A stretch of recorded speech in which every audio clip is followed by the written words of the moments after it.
Media Outlet Forum with my esteemed co-host, Chris Camello. What up, Chris? 1, 2, 3, 4, 5, Sixers.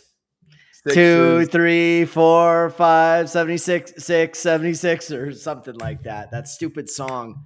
LeBron to the city, LeBron to the city of brotherly love. After you and I said they were in like 4th or 5th place last week as far as the LeBron. I said third.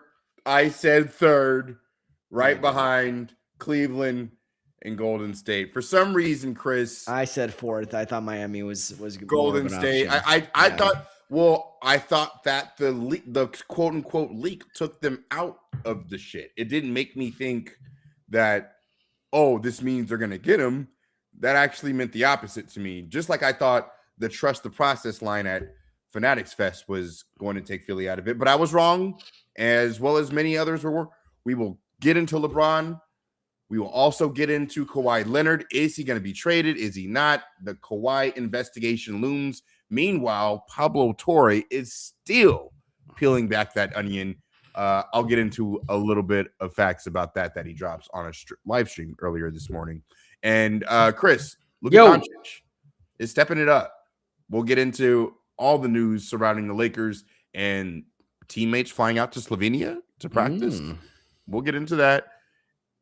And Draymond, finally, because LeBron James decided not to play with him, decided to take the Warriors up on an offer. He's re-signing in the Bay. We'll talk about what the Warriors could have had. Maybe a Jaylen Brown, maybe Anthony Davis. We'll get into all that because all of those tea leaves are starting to come out now that LeBron James has officially signed with the 76ers. And Chris, that's where we're going to start tonight off first. Shocker. It really, to be honest with you, man, everybody likes to talk about where they were and what they were doing and this and that. I was just coming out of a workout and I was actually on a phone call, on a business call, driving, multitasking, doing 3 things at once. So you shouldn't have been doing what I was doing. I was driving, I'm sweaty, trying to get home to shower and everything, but I'm trying to work, got a business call going on. I'm feeling my phone buzz more than one time, right? Because it was LeBron James's I had his notifications on, so Shams and whoever else, but it was LeBron. So he had actually put out 3 tweets in a row, and obviously all the tweets like Shams and Underdog and all the other people that I follow as well were coming. So I'm on this business call and watching my phone. I'm driving at the same time, but I'm looking at my phone and talking and just doing the most. And that is how I found out that LeBron was going to Philadelphia. Chris, I was shocked because I didn't think that he would take this route simply from the perspective of Joel Embiid. Like, I know he kept saying, I wanted to be happy. I want to be happy. What is happiness? Happiness to one could be sadness to another. But I did think that Philadelphia was the best basketball place for LeBron James to reside in and continue his basketball career as presently constructed. Had the Warriors gotten, AD, had Cleveland gotten, traded James Harden or, gotten somebody else, had they not traded Darius Garland, that actually would have helped them in retrospect. Because Tyrese Maxey was part of the reason why he wanted to go to Philadelphia. So a lot of different reasons why LeBron ended up in Philadelphia. But Chris, man, what was your take just overall once you found out about it? Everyone had been talking about it, that there was some signs of the tea leaves. Mike Gansey, the new general manager of the Philadelphia 76ers, is a former teammate. I don't know if they were friends, but certainly a former teammate of LeBron James. There was a 4th spot open with the Cleveland Cavaliers lineup. So you have Brown at the 3, Embiid at the 5, Maxey and Edgecombe in the backcourt. LeBron probably felt, I could slide right in here and basically I could be a small ball 5, and I could be more of a, combo forward, right? And really complement Jaylen Brown and Joel Embiid. Not to mention, I think he felt this is the best opportunity to win a championship right away. Whereas there were some doubts with Golden State, given the age of Steph Curry, given the system that they play, combined with LeBron's skill set and his talent and the types of systems he's played for in the past, were they the most championship-ready team? Question marks about Draymond Green. Question marks about how Jimmy Butler's going to look coming off that knee injury. Miami was intriguing with a very good defensive front court with Bam and Giannis, a solid, wing player in Andrew Wiggins, and a pretty good on-ball defender, up-and-coming guard in Davion Mitchell, who's made some strides since he got to Miami. That, to me, made a lot of sense, not to mention his connection with Pat Riley, his connection with Andy Ellsberg, the guys in the front office, Alonzo Mourning. It would be another homecoming for him with Miami and a chance to really maybe end things on a high note. But then even Minnesota was there with Anthony Edwards and McDaniels, LaMelo Ball. That obviously very intriguing. I think he felt this was the best option where I don't need to do a lot of heavy lifting, and the rest of these teams that I'm looking at have some question marks as well, including Cleveland. Good front court, dynamic backcourt, a team that just came out of the Eastern Conference Finals, but can I really trust these guys, and are they going to be able to complement me in the best way? So I think he felt at the end of the day, Philadelphia gives me the best crack at the apple right away with least amount of question marks. Now, are there still question marks in Philly? In my opinion, absolutely. You just brought it up. Joel Embiid, the health status. Can you rely on him? I don't know if you can this year. I will say this. He finished the playoffs healthy. He looked good at the end of the Boston series. Obviously, a big reason why they were able to rally in that 3-1 series comeback in the first round. And, he even played decently against the Knicks. The Knicks were just a buzzsaw. They just had too much going for them. So, that being said, the Sixers are going to be the presumptive favorite coming out of the East next season. And they have built up a solid roster with Wade, Simons, KCP. Potentially, they're going to sign Nick Richards, Justin Edwards, Barlow, Bona, those guys. They're going to be in the mix, no question about it, if not leading that pack in what is going to be a fairly competitive Eastern Conference next year. But go ahead. They have no shot without Joel Embiid. I disagree. You disagree? Yeah. You think that a team built around Joel Embiid, well, now more so built around Maxey than Embiid, but it has started with Embiid. You think that that team without Joel Embiid, as presently constructed, can win a championship even if he's hurt or not at 100%? Winning a championship, probably not. All right, that's what I'm talking about. But being a 1-3 in the East, and potentially going to the Eastern Conference Finals, absolutely. How does Detroit feel being... Detroit hasn't improved their roster enough. No, I'm just saying. How does Detroit feel being a number 1 seed that didn't even get to the Eastern Conference Finals? I don't think LeBron James is going to be very pleased with being a 1 seed that doesn't get to the Eastern Conference Finals. I'm talking about championship. Can this Philly team win a championship without Joel Embiid? The answer is no. No, right? I don't think they can, but they have the potential to maybe come out of the East. That is why I'm shocked, Chris, because the definitive answer is you cannot win a championship with Joel Embiid hurt. Mm-hmm. And you can't, and I didn't think that LeBron James would ultimately hitch his wagon to Harden and Joel Embiid. I just thought those were 2 players that he couldn't possibly hitch his wagon to. The guys that you can count on in Steph and Giannis were. So that's why I put Golden State and and Miami as the two top teams. Then I looked at Miami. No, you just told me you didn't have Miami on your list, though. I had Miami on my list, but that's what I'm saying. But I had Miami lower. So for me, I had Golden State was the number 1 place I thought he would go ultimately. It didn't make the most sense basketball wise, but life and how close it was, and playing with Steph, and reading the tea leaves, and potentially getting somebody like Anthony Davis or trading for somebody else like that. Like, I thought that would happen, but for Philly, it made all the basketball sense in the world. I just It made And the most talent sense too. it made the most talent sense. So here's the thing. Now, the question is, how far can they go? If healthy, yes, they can win the championship. We've seen what the Knicks can do, but for me, it's more about chemistry than just talent. And I think the Knicks had chemistry when the only reason why they were able to come back from 20 points down multiple times during that run was because they had failed together multiple times, in my opinion. Even though they had a different coach, they had played on the team together for for multiple years. I don't know if the core of this team is going to be able to, somebody in a second year player like VJ Edgecombe or Joel Embiid, who has never gotten to the Eastern Conference Finals, right, or Maxey, who hasn't been out of the second round either. So, you're looking at all these guys.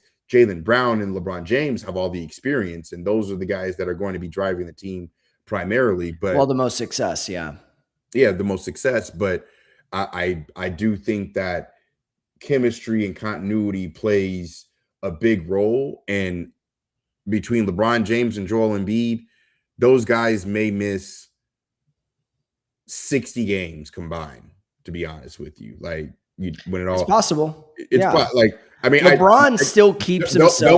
They'll miss a minimum of 30 combined and a maximum of 60. Well, and here's the thing. I think now they've made this team with the addition of Jaylen Brown, which if their starting lineup coming into camp would have been Embiid, Wade, Brown, VJ, and Maxey, Chaz, that still, to me, was going to be a top 3 team in the Eastern Conference, my opinion.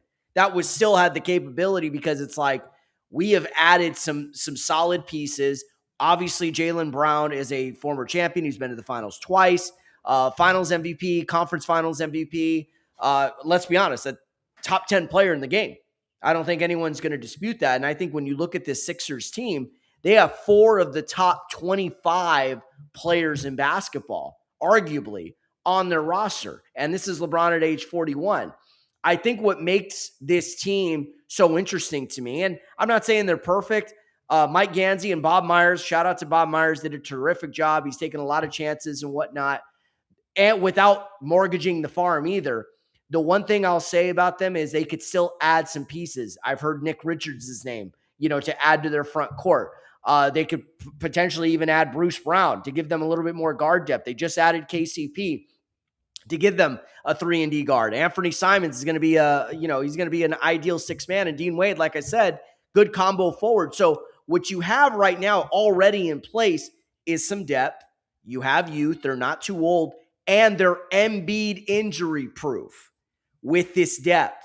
Meaning if Embiid misses 30 to 35 games, I think with the talent assembled, they could still withstand that. I just think what you want to avoid is Embiid and LeBron missing time at the same time. That's what it's going to come down to. And I'm sure Nick Nurse has been through this before. 2019, Kawhi Leonard, 25 games Leonard missed that year in the regular season. And Toronto, I think, was still like a 1 or a 2 seed in the Eastern Conference. Okay, so I'm just saying that is if there's a coach who could handle this, it is Nick Nurse. So who? The Knicks to me are still going to be the number 1 seed or the favorite to finish number 1 if healthy. I don't think so. I think the whole East is going to be completely switched. Completely switched. Oh, I don't disagree. I think there's a lot of teams to watch out for. I think Miami will somehow make it to be a top 4 seed. Miami has holes. Many holes, but just they got one of the biggest engines in the league between Bam and Giannis and Bobby Portis, in my opinion. Indiana will be back. Indiana will be back. Cleveland. Cleveland will take a step back, in my opinion. They're not gonna be as good. They're just not. Who do they lose? Dean Wade. Yeah, but they're gonna probably either add Kuminga or somebody else. Maybe, but I don't see them taking steps forward. I see that as a team that's going to take a step Dean Wade back. Is not worth a 10. Is not going to be like a 5 to 10 loss kind of player. No, If they have that I don't core think four so. there, they're going to still be in the mix. Anyway, go ahead. Yeah. That's not a team that I believe in. I just think that the Pacers will be back.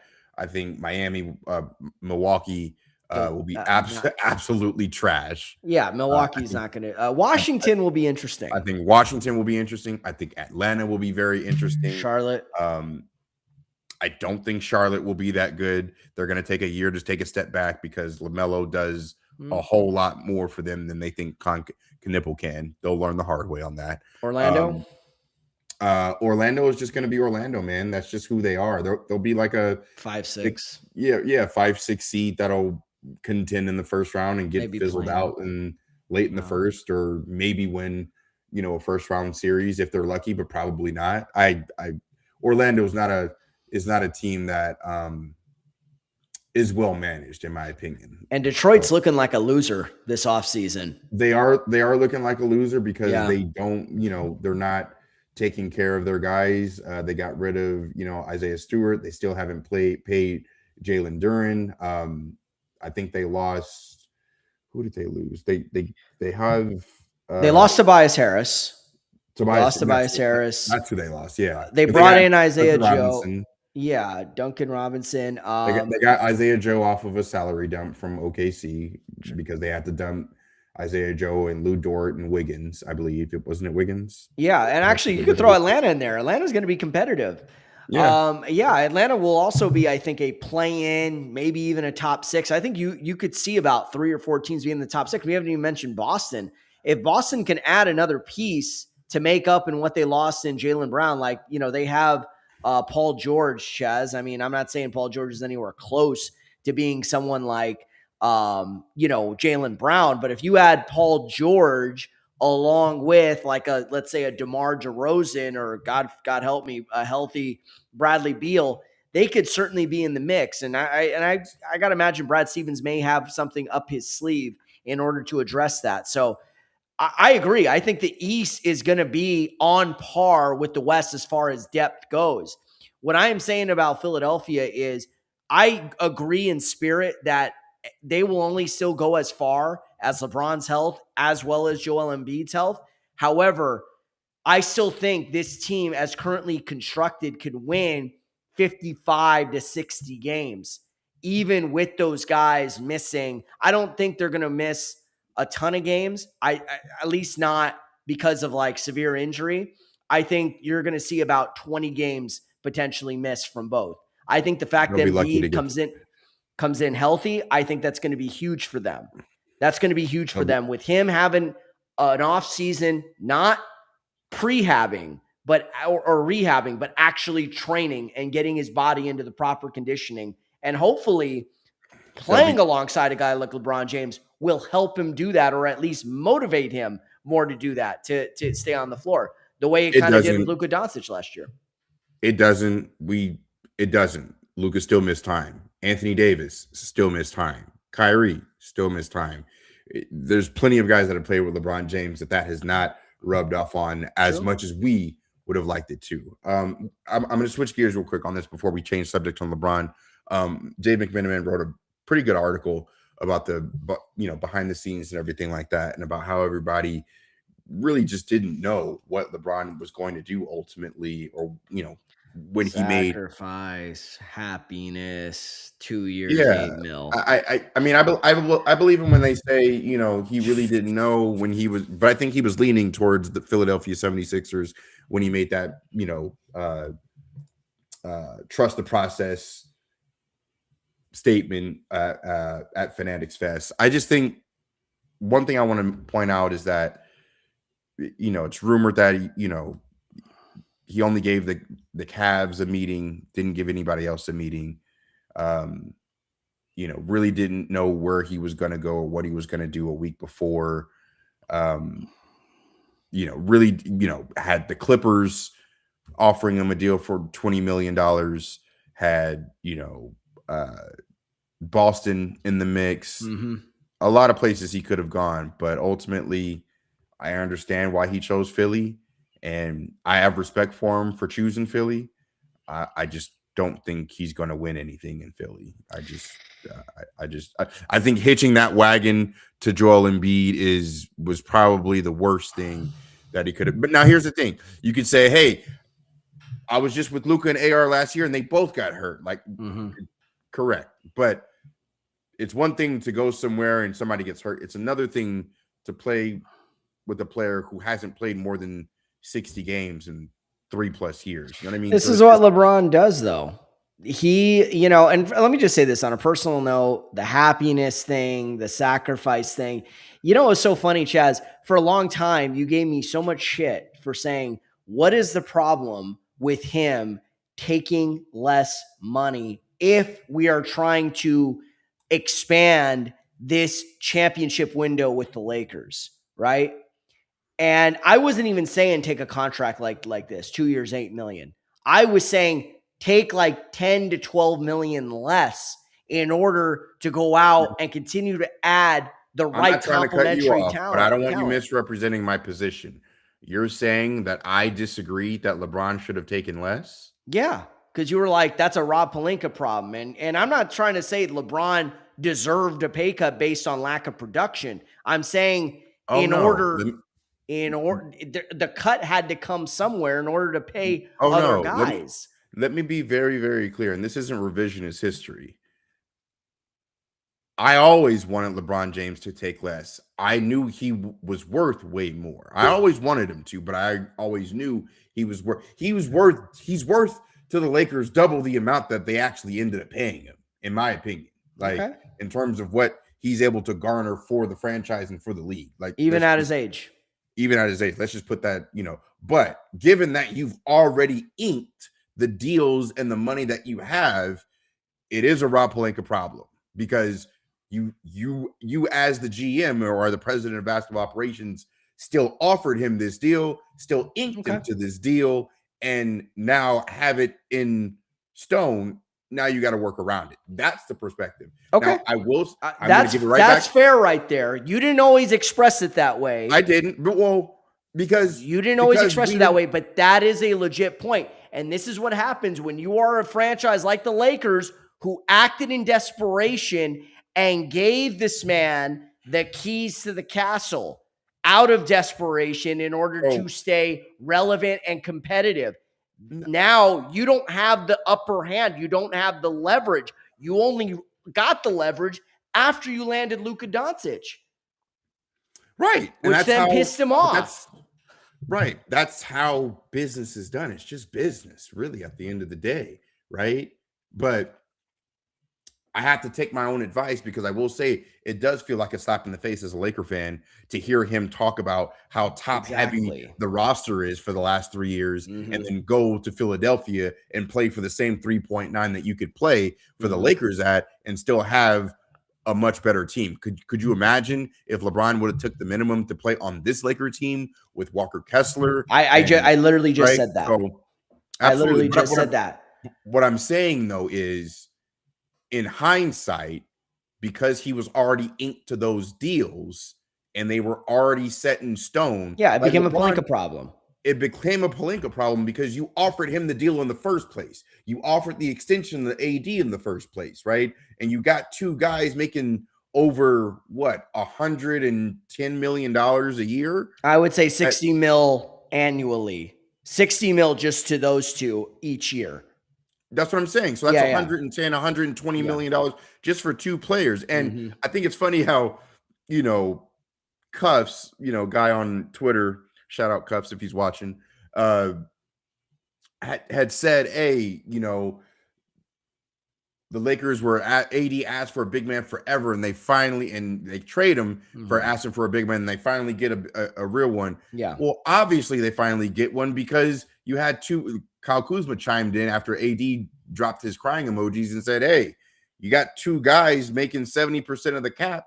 You don't really have much left. So that's the thing. It's give and take, right? So yeah, because if you go ahead, it does feel like a bit of a slap in the face from LeBron for taking the minimum for Philly instead of LA. Sure. Because of what he said for all those years. Exactly. But at the same time, I understand taking the minimum in Philly. Why? Because the Lakers gave you no choice. The Lakers weren't quick to re-sign you, which is why you had all this time to think about where else you wanted to go. Also, because they made you opt in instead of offering you a new deal with a 1+1 for last year and this year for you to decline and then possibly re-up on, which you were probably pissed off about, on top of not getting the game ball after JJ's 100th win or whatever it was, on top of Luka being the prodigy child of the new Mark Walter organization that you had no say in the sale or anything like that because you don't have as much leverage because Genie's not the sole owner anymore. All this shit, right? Of course, but like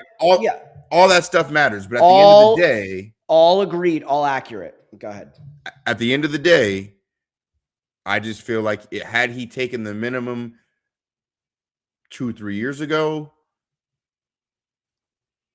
him, AD, and Kyrie would be playing, and there would have been no reason for the Lakers to take him up on Luka Doncic because of the team that they would have had and the resources that they would have had, in my opinion. Like, had you talked about playing with Kyrie and AD for so long, remember that summer trying to get Kyrie? Had you have taken the minimum that year, the Trae Young thing, yeah. Right. Had you have taken the minimum that year, right, or that summer. Or not even the minimum. I'm not even talking about this kind of contract. Exactly. I was talking about 12 million, 10 to 20 million, fucking million 15, less. Yeah. But also, too, Chaz, you brought up a great point. We talk about this like it's LeBron that's supposed to be the selfless one, right? No, I'm not even trying to count LeBron James's money. Hey, man, capitalism at its best. This is fucking America. Right? What you can, when you can, while you can, to quote Jimmy Fallon's character from Almost Famous. And you got to get it now. Absolutely. What I am saying is, though, when you coddle a star, and I understand the Lakers are an organization, and Jeannie prided herself on this, we are going to take care of stars, whether they deserve it or not, whether it be Kareem, Magic, well, Shaq, unfortunately that didn't go that way, Kobe, whoever the case is, we are going to take care of these guys because we want to be an organization that takes care of our stars. I thought in the LeBron aspect of it, even though he was playing like a max player, there needed to be a Pat Riley-esque kind of a guardrail, that Miami instituted during his time there, where it's like, Bron, we're going to need you to take a little bit less in order to keep these guys relatively happy and give us the optionality to go after role players that can supplement this run and can extend this run. The 3-and-D guys, the front court, the bench, whatever the case is, and it's got to come from somewhere. We got to make cuts somewhere to make it a little more balanced and to make us a little bit deeper, because ultimately it'll be help us make be more successful and perhaps win championships.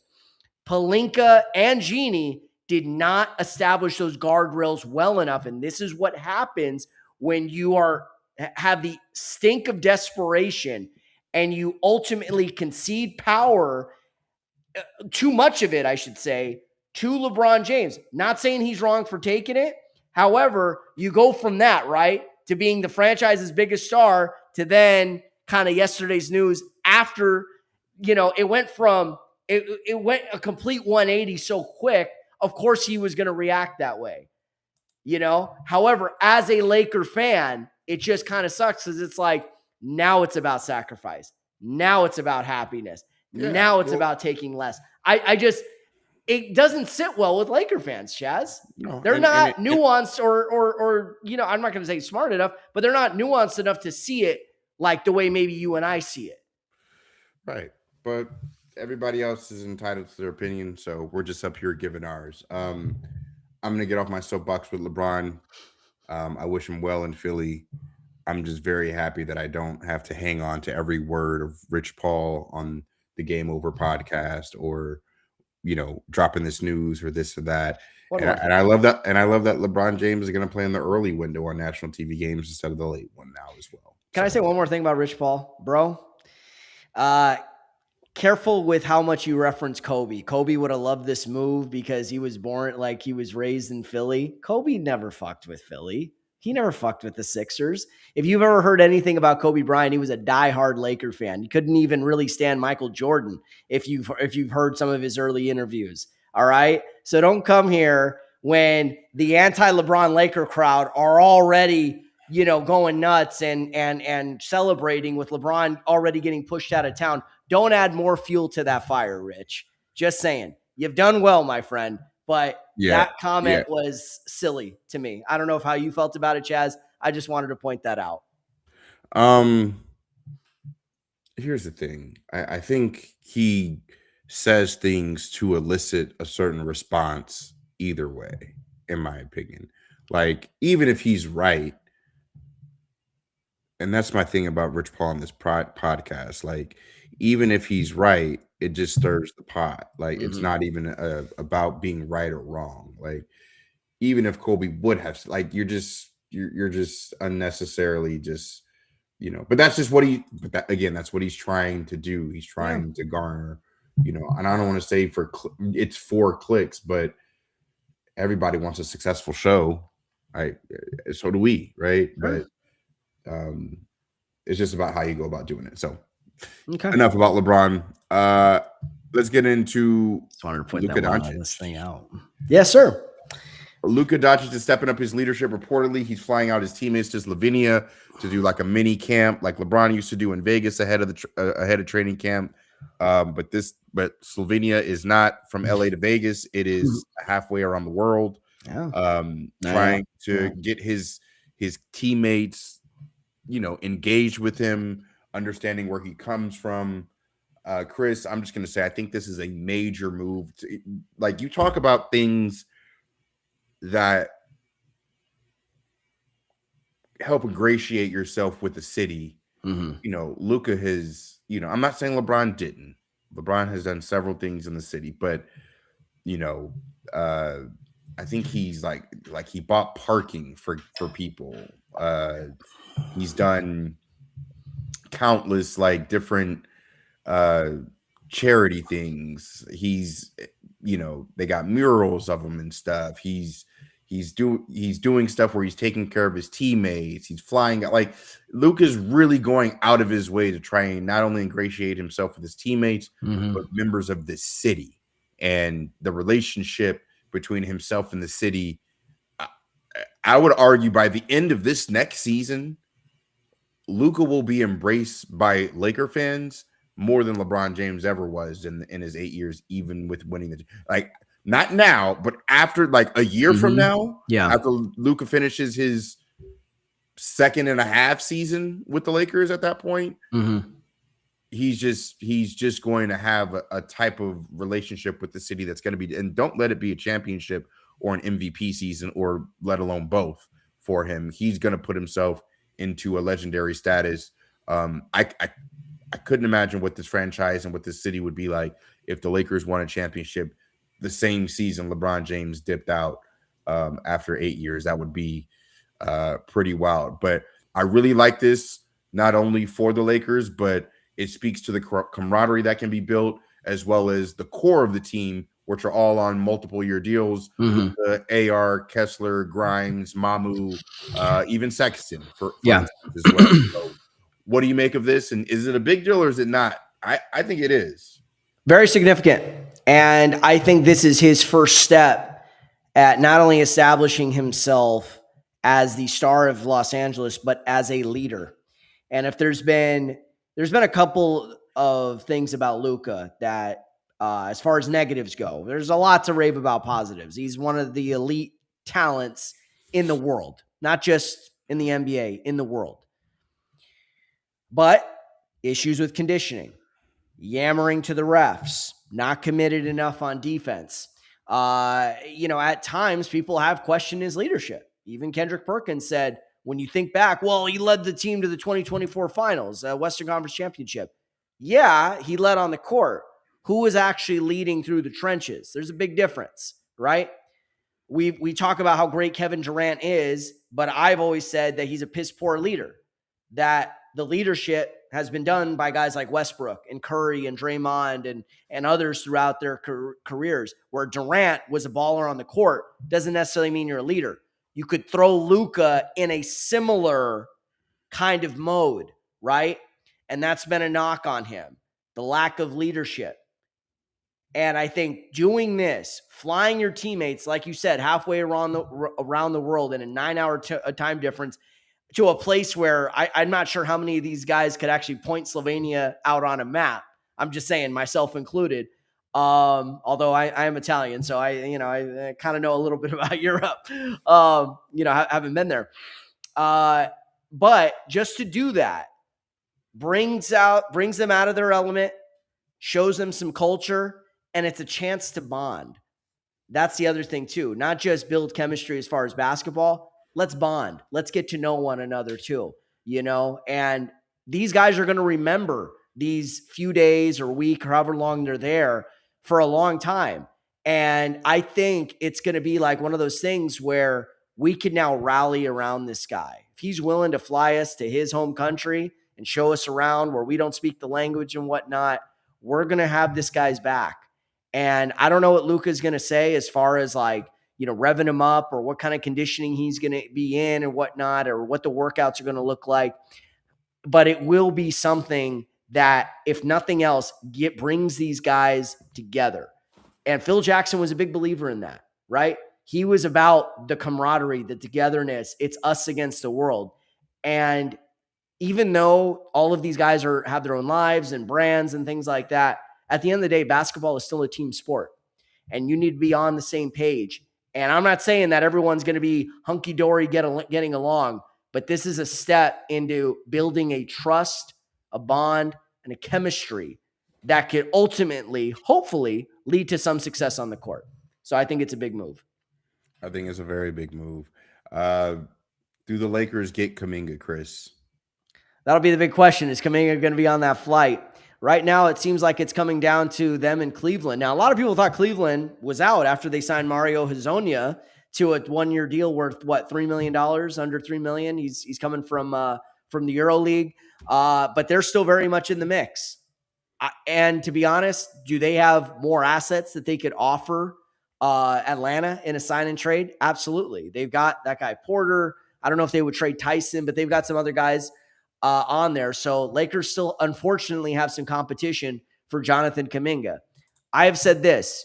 I would love to have him here on a 2-year deal, 1+1. Let him have a year where he could ball out on a big stage, and really showcase himself. I think he's got a great opportunity to do that. And then, Kuminga, you can go and try to get yourself a 3-4 year deal. Look at Marcus Smart, right? Came here on a 1+1, reestablished himself. What did he do this offseason, Chaz? 3-year deal with the Houston Rockets. And obviously he's a significantly older player, but he was still able to maximize his value. And I think Kuminga should be looking at that. I understand these guys all want to get paid. I totally understand. You could say, well, he's getting paid and that guy's getting paid. Why shouldn't I get paid?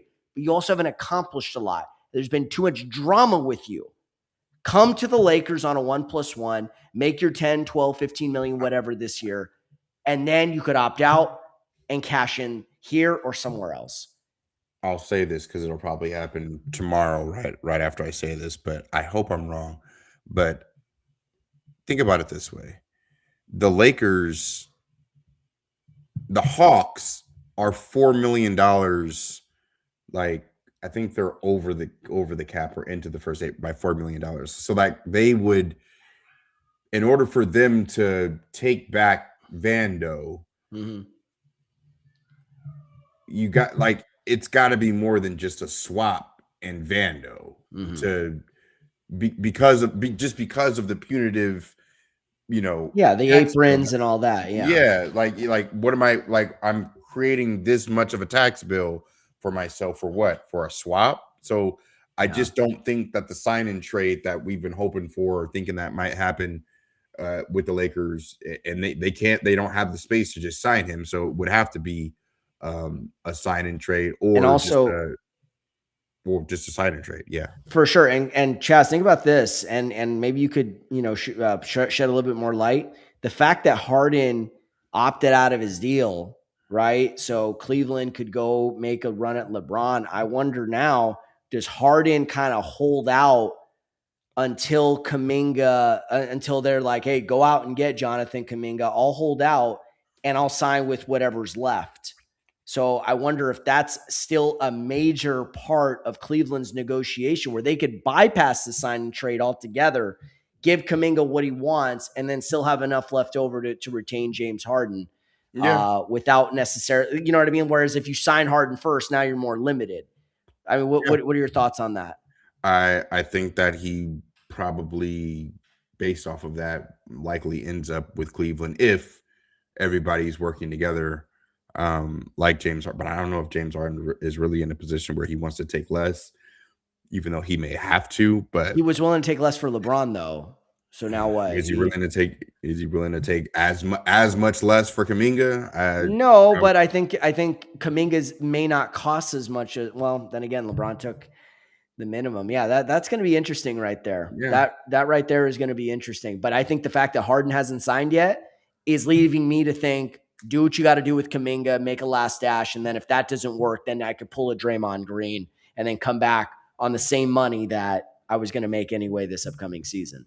Right. Yeah. No, that definitely could be the case. Let's close it out, Chris, tonight. Instead of talking about Kawhi and his weak ass investigation, because that story is going to linger all the way into next season. We'll have time for that next week, or maybe even the week after, or both. And there's no clarity on that either. No clarity either. So we'll skip that tonight. Talking some good hoops tonight. Let's talk about the Warriors because let's close it out with the Warriors because Draymond Green had a whole lot to say about LeBron James signing back in Philly. I'll touch on that in a bit, but he gets his own deal back in Golden State for $27 million estimated for only 1 year, though, Chris, not multiple years. Yeah. This is just a 1 year thing, taking it year by year to see if, they can do, if the Warriors can do something. I'll say this. It's come out recently that the Warriors could have made a run at Anthony Davis and Jaylen Brown. Yeah. What exactly they would have had to give up to get them, we don't know exactly. We never get to see the full board of what these GMs and presidents and what they are seeing and what decisions they're making based on other decisions that they're not making, right? We don't get to see all that. But of course, just in a vacuum to say you could have gotten Jaylen Brown if you would have ponied up. Like I get it. They probably weren't shopping him the way that Luka was being shopped directly to the Lakers or anything like that. But I do think also that the Warriors could have ended up with both Jaylen Brown and Anthony Davis, which would have landed them LeBron James for the minimum. But reportedly, they didn't believe in Jaylen Brown after the Steph era because they don't know how much longer Steph is going to play, which is also why Draymond is on a 1 year deal.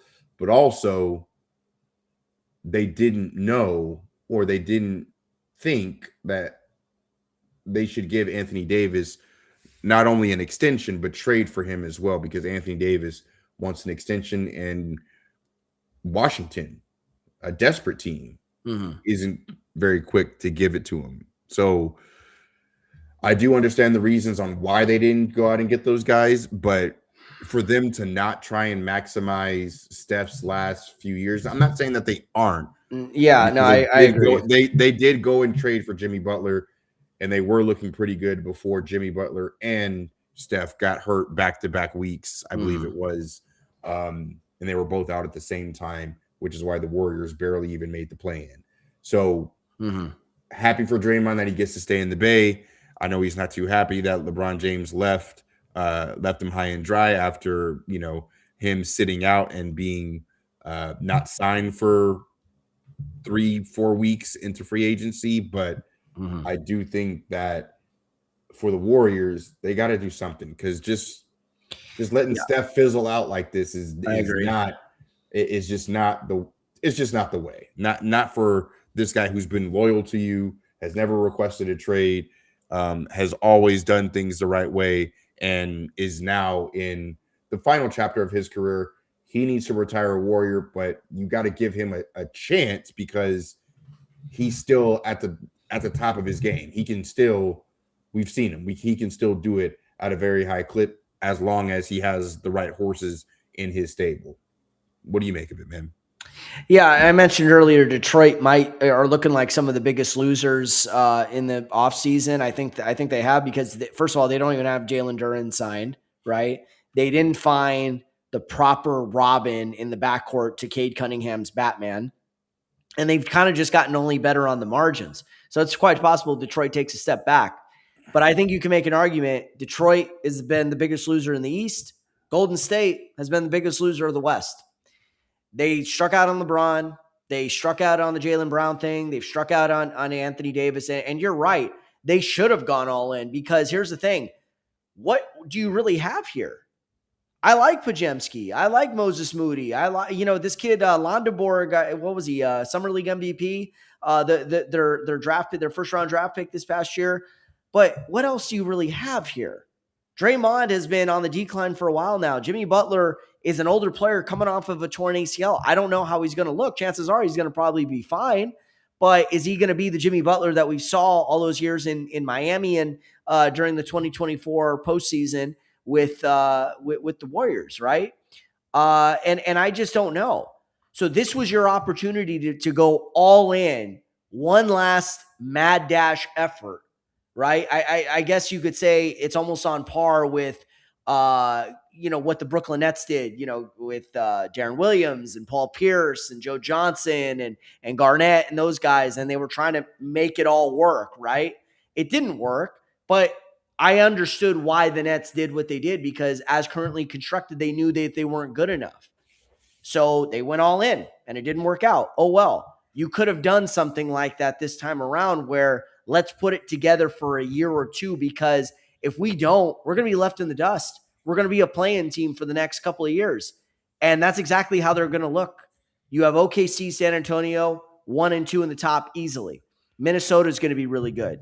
I don't think Denver is going to be as bad as everyone thinks. Houston is still there. The Lakers are going to be really good. Don't sleep on Phoenix. Phoenix is going to be a tough out. They've had a nice offseason. The Clippers are going to be tough. You always talk about this, Chris, but there's always those handful of teams that are so disappointing as well. So sure. My point being is it's going to be competitive. I'm not saying that all these teams are going to be great. I'm saying they are going to be competitive. So my point with Golden State is, as currently constructed right now, they're 43 wins, maybe 43 wins.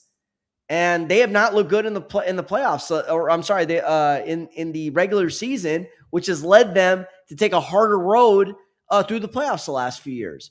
So they have been the biggest losers on this. I don't know why they weren't more aggressive getting Anthony Davis, who does not want to be in DC. I don't know why they weren't more aggressive going after Kawhi. In lieu of, this BS he's dealing with off the court. And I certainly don't know why they wouldn't go after Jaylen Brown. If nothing else, give them a pillar that they could build around for the future. LeBron and AD would have been win now guys, but Brown, you could have actually built around him over the next several years. So I don't know what the heck Golden State's going to do. They're going to be okay. But they won't be. That window, I think, is closed. Joe Lacob he's going to land somebody at some point. He did land Jimmy Butler, but he's going to land somebody big time at some point. I think, and but who, it's though, going at to this be point? If AD signs that extension, they're not going to get him. We never know who, because guys just come available that we didn't think that were available all the time. Did we foresee Jaylen Brown switching teams after being on a super max contract and being the finals MVP with the Celtics? Did we foresee that? No, but yes, but not Philadelphia. No, we did not. We did not foresee Jaylen Brown not being on the Celtics after this year, especially with Jason Tatum being out. We just didn't, right? Like, that was a player that became available that we did not see. The year before that was Luka. This next year, the year before that was Dame, right? Like, Dame became available. Going to Milwaukee after years and years of that. You know what I mean? So there's always players that become available that we didn't think that. Or Paul George was available, right? Going from the Clippers to Philadelphia, albeit not the greatest move. Actually, not as terrible of a move as we thought it was going to be for Philly. But hey, you ended up flipping him for Jaylen Brown. So it ended well with Paul George in Philly, as opposed to those first two seasons where he barely played in the regular season. My point being is, with Golden State, to me, Chaz, they're headed into like what Kobe's final years with the Lakers were. They're heading in that direction. I still think they'll be better, obviously, but that window of trying to compete for championships was all going to be a tall task, whether they put together that plan that you just talked about or not. But now with the roster that they have, it just doesn't inspire much confidence. Porzingis is always hurt. Al Horford is 48 years old or whatever he is at this point. Oh, don't do Big Al. Moody, the torn ACL. Londeberg is pretty good, but he's young. I like Pajemski, but he's not a star player. He's not a guy that you could build around in the long term. So it's really, I don't know what their next move is. You're right. There could be another player that pops up that we're not thinking about. I just think at this point, though, the real difference makers are no longer on the board. The ones that they really wanted, that we had heard them being linked to Golden State, are not available. So what the heck do you do now? Pivot and figure it out. Yeah. You have to. You got no choice. Your best bet, if you're Golden State, is to try to rebuild Butler's value as best you can, rebuild Porzingis' value. That's your last shot. And then try to see if AD could hold off signing that extension. Maybe you add him. But AD with Steph, is that enough to make a serious run in the West? I don't know, man. I really do not know. We'll see. Well, that this league, we never know. And on that note, Chris, we'll close it out. Mm-hmm. We appreciate you guys tapping in with us to this week's version and episode of the Outlet Forum. You guys already know where to follow us. We will be back next week, and we have a special guest at a special time. Be on the lookout for subsequent tweets and more promotion from us, but we will be back on next week. We'll have a special guest, and we'll be talking a whole lot more about the behind the scenes of free agency and LeBron's move to Philly from a local guest. We appreciate you guys tapping in. We will see you next week, and thanks again. We'll see you later.